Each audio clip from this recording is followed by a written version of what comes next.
Hi, everyone, and welcome to Lake Oswego United Church of Christ. Obviously, I'm not at church today because it snowed a ton last night.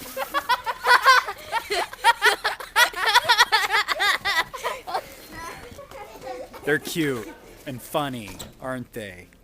Yeah, well, okay. So I wanted to talk with you a little bit about the gospel passage that we're going to be discussing this Sunday at 10:30 at church. It's from the Gospel of John, chapter 1, verses 29 to 43. And here John is telling the story of John the Baptist baptizing Jesus. Last week we had Matthew's version, and this week we've got John's.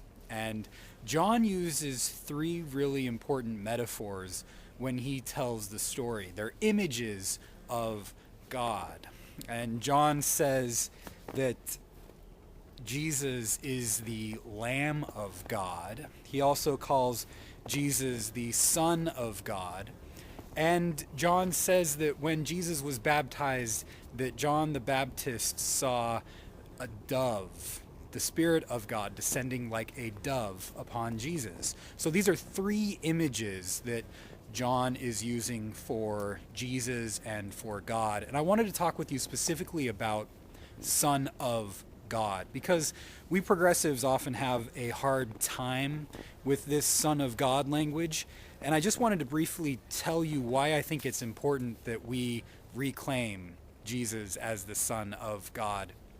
Because in the ancient world, rulers and kings and pharaohs were called the sons of God. And what was meant by that is if you wanted to know what the gods were like, you would look to these people. So, Son of God language is basically saying if you want to know what the true God is like, the biblical writers are saying in the Gospels, look to Jesus.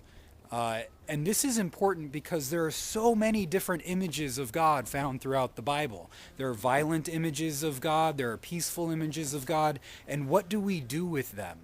Well, the gospel writers say, you look to the Son of God, to Jesus. This brings us to the other image, which is the Lamb of God. Well, this is important because how does a lamb defend itself? It doesn't. And this is what God is like. Jesus, as the Lamb of God, doesn't violently defend himself from his enemies.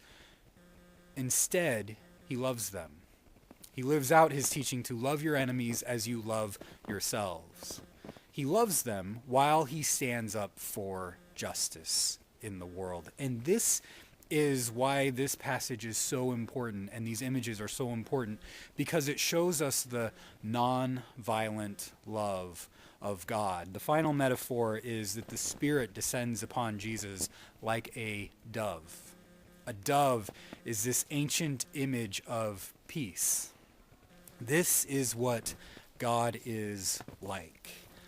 And so if you're thinking about this with your children, you could throw snowballs at each other, I suppose. Or you could have a conversation, bring in some images of God that you have, that you think are important, and talk with them about some other images, brainstorm some other images of God that might be important, and discuss why those images are useful and why some of them may be kind of problematic too. So those are some thoughts about the passage coming up this Sunday and what we can do with them in our families. And I hope you enjoy the snow, and I hope that I can see you on Sunday at 10:30 at church. So until then, grace and peace be with you. Bye-bye.